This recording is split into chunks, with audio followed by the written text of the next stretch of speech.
Assalomu alaykum qizlarjonlar, darsimizga xush kelibsiz.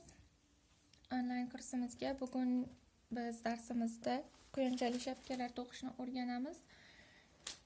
Shapkamizni quloqlari alohida, shapkasini o'zi alohida bo'ladi. Bizga kerakli bo'ladigan mahsulotlar ikki xildagi ip. Men ko'k rangli va kulrang rangdagi iplarni tanladim. Siz xohishingizga qarab xohlagan rangingizdagi iplarni tanlashingiz mumkin.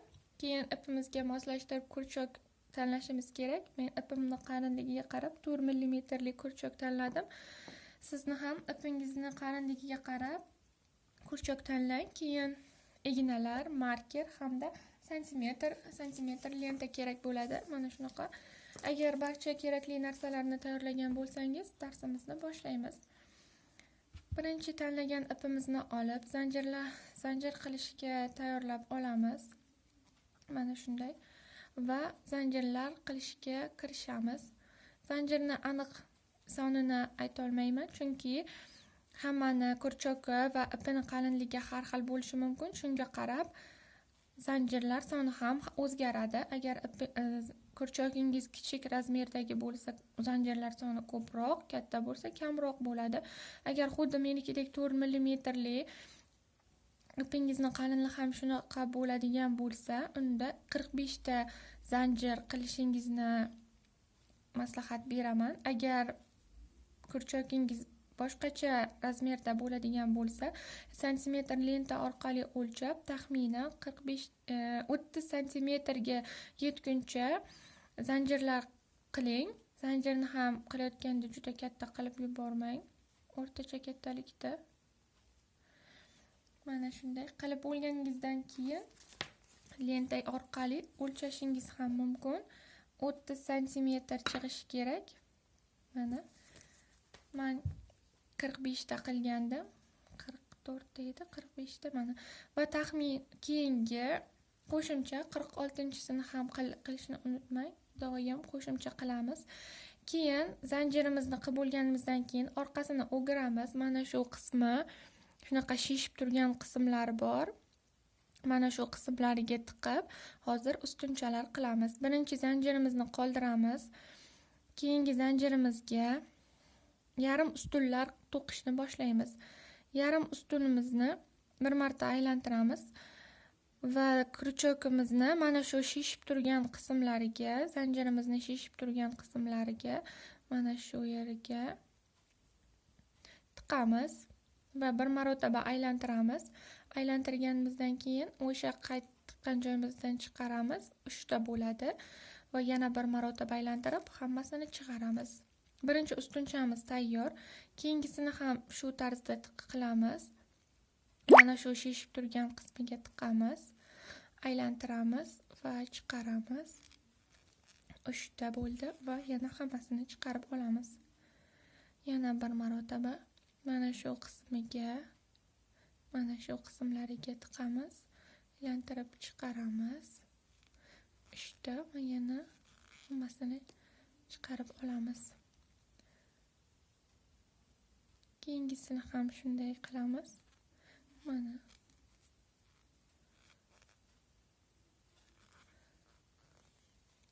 qizlarjonlar, shu tarzda oxirigacha to'qiymiz va oxirida 7 ta zanjirni qoldiramiz, to'qimay turamiz. Keyin o'sha 7 tani qanday to'qish kerakligini men sizga ko'rsataman. Hozir mana shu qilgan zanjirimizni hammasini shu tarzda yarim ustun ko'rinishida to'qib chiqamiz. Mana shu bo'rtib chiqqan qismlariga, zanjirimizni mana shu bo'rtib chiqqan qismlariga hamma yarim ustunlarimizni to'qib chiqamiz va oxirida 7 ta qoldiramiz. Sizlar bilan shu paytda ko'rishamiz. Mana qizlarjonlar, hammasini yarim ustun shaklida to'qib tugatdik va oxirida mana shu 7 ta zanjir qoldi. Bu 7 ta zanjirimizni biz ipsiz ustun shaklida to'qiymiz. Ipsiz ustun to'qish uchun o'sha bo'rtib chiqqan zanjirlarimizga tiqamiz kurchogimizni va bir marotaba aylantirib, o'sha aylantirganimizni o'sha kurchogimiz tiqqan joyimizdan qaytarib chiqaramiz. 2 ta aylantiramiz, 3 ta bo'ladi va hammasini chiqaramiz. Mana shu tarzda ipsiz ustun qilamiz va qilganimizni albatta marker bilan belgilab qo'yamiz, keyingi safar adashib ketmaslik uchun. Yana bir marotaba o'sha bo'rtib chiqqan qismlariga kurchogimizni tiqamiz, aylantirib chiqaramiz, ikkita va chiqaramiz. Albatta ipsiz ustun qanday to'qilishini bilasangiz kerak. Uchinchisi, to'rtinchisi, 5, 6-chi ustunchamiz va oxirgisini ham shunday ko'rinishda qilamiz. Mana birinchi ustunimiz tayyor bo'ldi va keyingi ustunga o'tishda albatta bitta zanjircha qilib, keyingisiga o'tamiz. Keyingi ustunimizni mana bunday qilib qayirsak, zanjirchalar ko'rinib turibdi. Mana xuddi soch o'rimi kabi. Mana shu qismlarini orqa qismidan to'qishni boshlaymiz. Mana shu qismi bo'ladigan mana bu qismi deb ko'tarsangiz ko'rinishga keladi. Shuni orqa tomonidagi mana bu qismlariga tiqamiz. Mana shu qismiga tiqib 7 dona ipsiz ustunimizni qilamiz. Birinchisi mana shu qismiga tiqamiz. Ikkinchisi yana shu qismiga. Uchinchisi, to'rtinchisi. Ikkita tomonidan tiqib qo'ymang, yaxshi chiqmaydi va xunuk bo'lib qoladi. Beshinchisi, oltinchisi hamda 7-chisi. Markerimizni olishimiz mumkin. 7-chisi. Mana 7 tani qilganimizdan keyin yana marker bilan belgilab qo'yamiz. Qolganlarini esa yarim ustun shaklida qilamiz. Buni ham xuddi shu mana shu zanjirimizni orqa qismidan, boya qanday qilgan bo'lsak, shu qismdan qilamiz. Yarim ustun bo'ladi faqat. Bir marotaba aylantiramiz, zanjirimizni orqasiga tiqamiz, aylantirib yana qaytarib chiqaramiz. 3 ta va 4 ta va hammasini o'tkazamiz. Mana. Yana shunday qilamiz.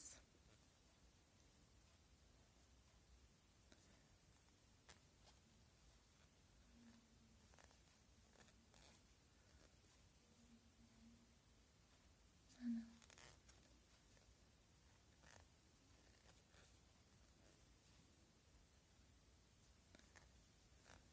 Xuddi shu ko'rinishda oxirigacha to'qiymiz.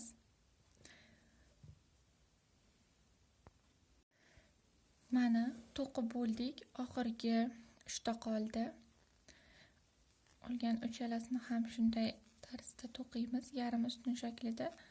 Va mana bu oxirgi qismini ham to'qishni esdan chiqarib yubormang. Ko'plar esdan chiqarib keyingi ustunga o'tib ketadi va qiyshiq bo'lib qolishi mumkin. Ustunlarning soni kamayadi. Agar bu qismini ham esingizdan chiqarib qo'yadigan bo'lsangiz, marker bilan belgilang va aytgancha oxirgi qismini orqa qismidan to'qimasdan mana shu ikki tomonlama qilamiz. Mana bu yeridan ikkita tomoni ham birga to'qiladi. Oldingi teshikdan tiqib, ikkita tomonini ham birga qilib yuboramiz. Faqat shu oxirgi zanjirni shu ko'rinishda qilamiz, qolganlarini bitta tomonlama qilamiz orqa tomonidan va 3 ta zanjir qilamiz. Keyingi ustunga o'tish uchun albatta 3 ta zanjir qiling. Bu 7 ta tomonli qismida bitta zanjir qilib o'tasiz keyingi ustunga, bu oxirgi tomonida esa 3 ta zanjir qilib keyingi ustunga o'tasiz. 3 ta zanjir qilganimizdan keyin yana yarim ustunlar qilishni davom ettiramiz. Mana shu 3 ta ustunlarimizga 3 ta zanjirimizga tiqib yubormang. Albatta bu shunchaki keyingi ustunga o'tish uchun zanjir xolos. Bu uchalasini qoldirib, mana shu yerdagi orqa zanjirimizni orqa qismidan, mana shu orqa qismidan boshlab to'qiymiz. yarim ustunlar qilamiz yana mana shu orqasidan.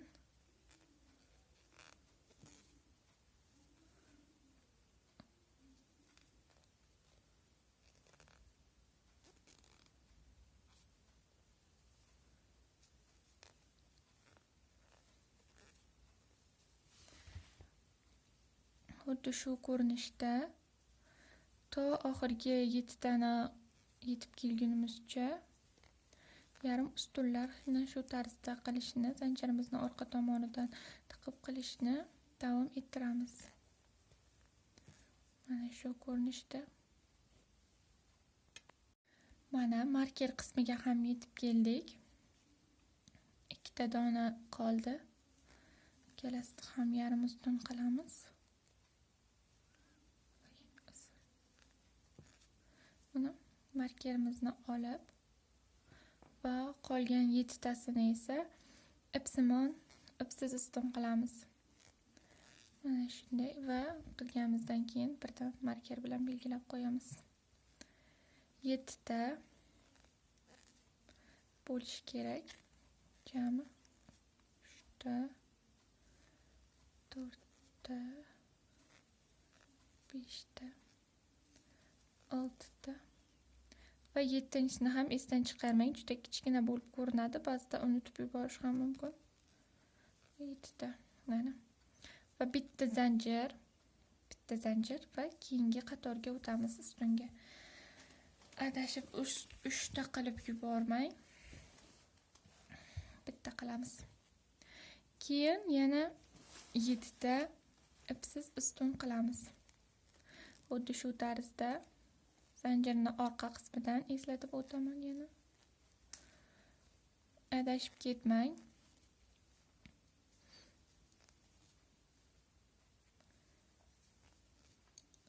Mana 7 tasini ham qildik.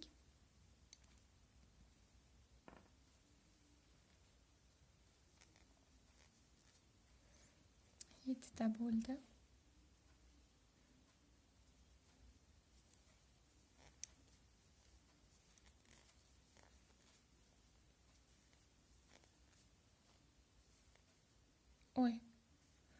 Uzr.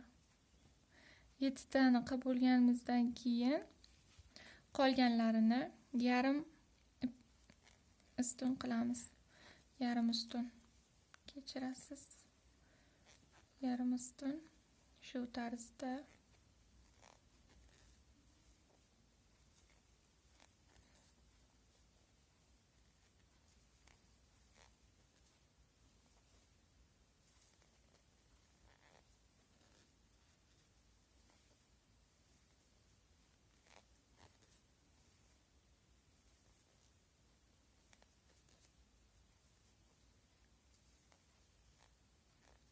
mana shunday.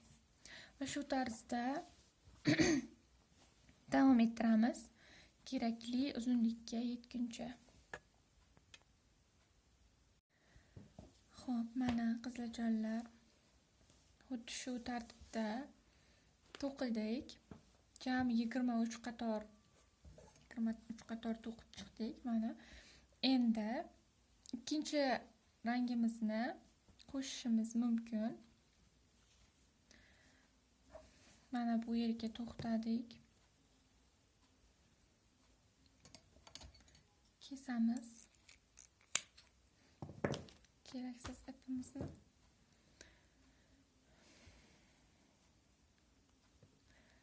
Oxirgi 7-chi qilganim ustunchamizni sotib olamiz mana. 7-chi ustunchamizni zanjirga tiqamiz. Ipni aylantirib, o'sha zanjirdan qaytib chiqaramiz va shu joyda rangni o'zgartiramiz. Shu joyda ikkinchi xohlagan rangimizni qo'shamiz mana shunday qilib va mana shu ikkovidan o'tkazamiz. Qo'shgan rangimizni mana tortib qo'yamiz buni ham va bitta keyingi ustun uchun qo'shimcha zanjircha qilamiz. Bo'ldi. Endi keyingi qatorga o'tamiz. Bu ikkala ipni Mana shunday orqada qoldirib ichiga tiqib ketsak ham bo'ladi. Bitta zanjirni qoldirib, keyingi zanjirdan boshlaymiz. Mana bu ustunchamizga tiqamiz. Bu orasida qoladi. Mana shunday qoldirsak, aylantiramiz va qaytab chiqaramiz o'sha teshikdan. Birinchisi tayyor. Ikkinchisini ham ustunchalarni orqa qismidan qilishni unutmang. Bu rangda ham xuddi shu tartibda davom etadi, faqat rangi o'zgargan bo'ladi xolos. Mana bu qoldiq ipni orqasida qoldirib ketasiz. Mana shunday. Bilinmay ketadi. Oxirgi 7-sini ham shu tartibda qilamiz.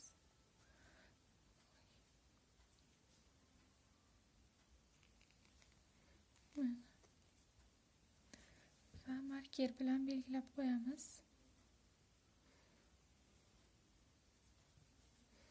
Endi buni qo'shmasak ham bo'ladi, qoldig'ini kesib tashlaymiz.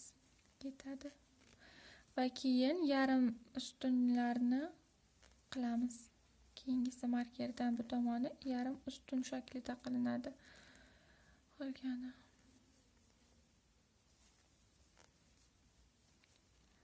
shu zaylda hammasini tugatamiz.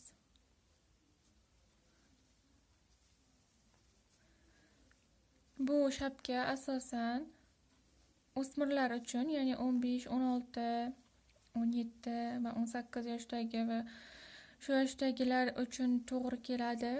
Bosh aylanasi shunga moslashgan.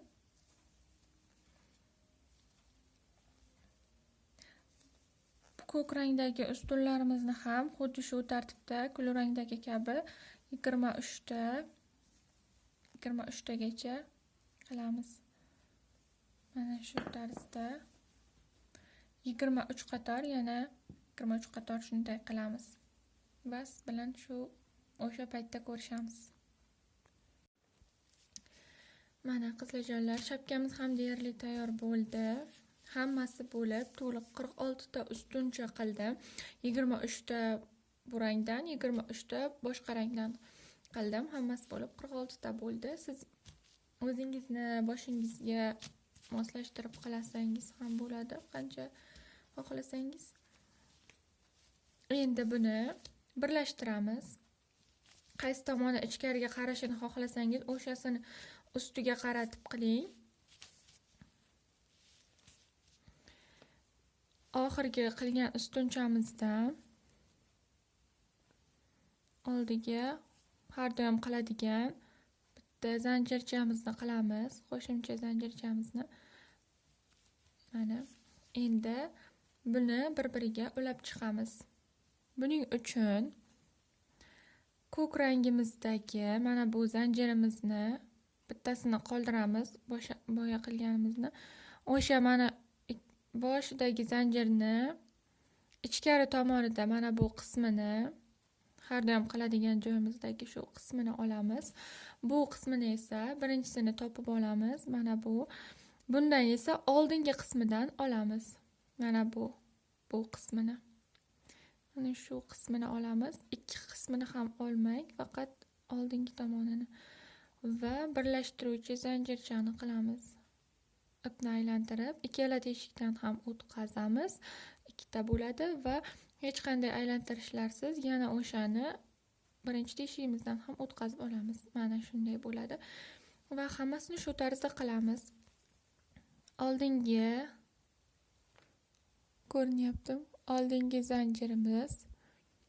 Bundan ham oldingi zanjir. Mana shu. Mana shunisi. Bir marta aylantirib, ikkalasidan ham o'tkazib olamiz va buni ham yana o'tkazamiz. Shunday. Ko'k rangi unchalik ko'rinmayotgan bo'lishi mumkin. Mana shu. Bunisi ham bu qismi.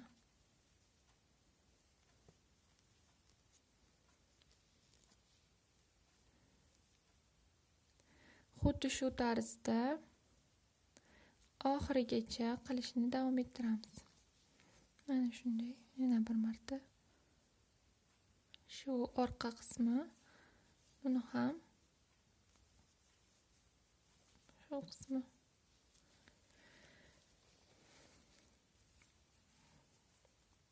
Xullas ikki tomonini ham mana shu birlashib turgan qismlarni olamizda to'qiymiz.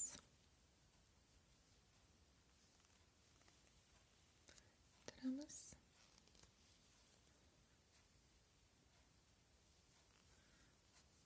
Mana shunday. Va shu tarzda mana bu oxirgi qismigacha, bu 7 tani ham birga xuddi shu tarzda qilasiz. Oxirigacha mana shu qismigacha qilishni davom ettiring o'zingiz va siz bilan oxirga kelganimizda ko'rishamiz. Mana qizlarjonlar, sizlar bilan oxirigacha to'qib tugatdik. Oxirgisini yana har doim qiladigan bitta qo'shimcha zanjirchamizni qilamiz va ishimizni tugatamiz. O'zimizga kerakli bo'lgan, ya'ni bu tomonini ham bunday qilib to'qiymiz. Shuning uchun kerakli bo'lgan ipni qoldiramiz.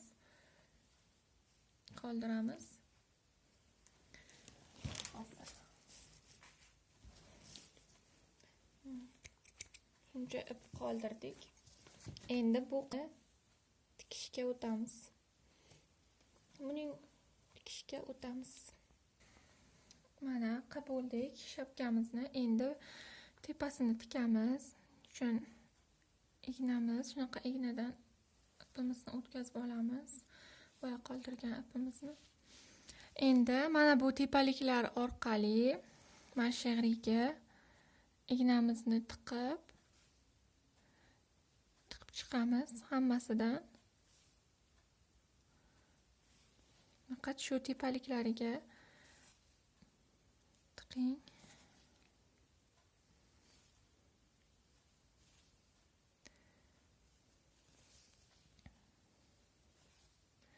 Keyingi rangi ham shu rangdan foydalansangiz bo'ladi.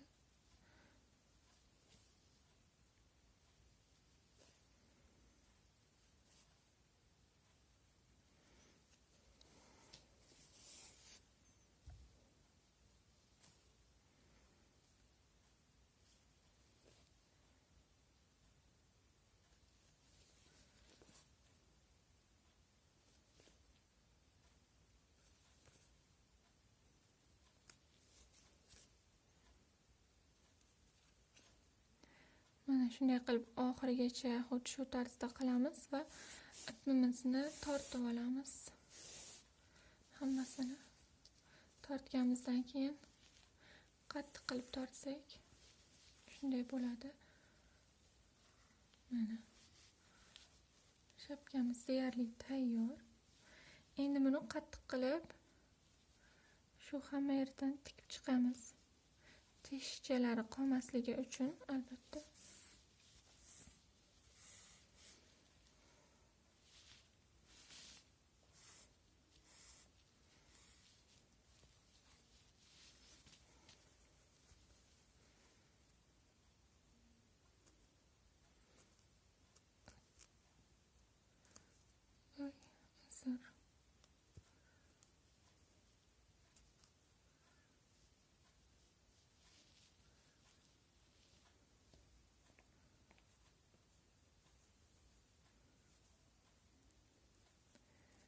Qattiq tortilgan tufayli igna birdan kirmaydi. Shunaqa qattiq qilsa mana 3 marta qilsak o'zi yetadi.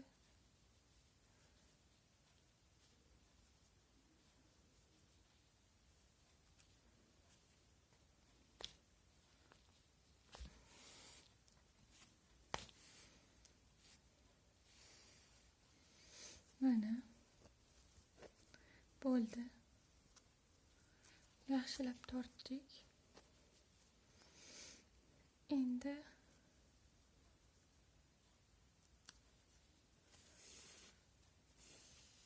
shunaqa qattiq qilib chigib uzilib ketmaydigan qilib bog'laymiz.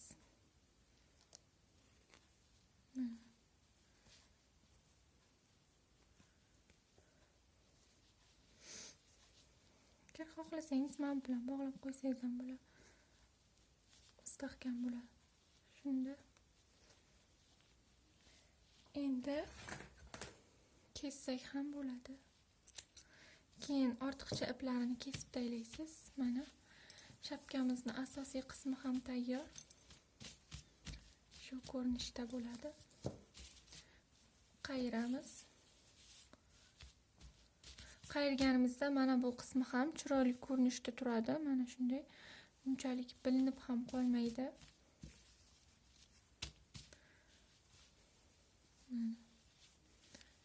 Qulay, chiroyli shapka bo'ldi. Endi shunga moslashtirib quloqchalarini qilamiz. Bitta quloqchasini tayyorladim. Mana shu ko'rinishda bo'ladi. Uzunligi ham. Hozir sizlar bilan keyingi ikkinchi kulrangdagi quloqchani qilishni o'rganamiz. Unda davom ettiramiz darsimizni.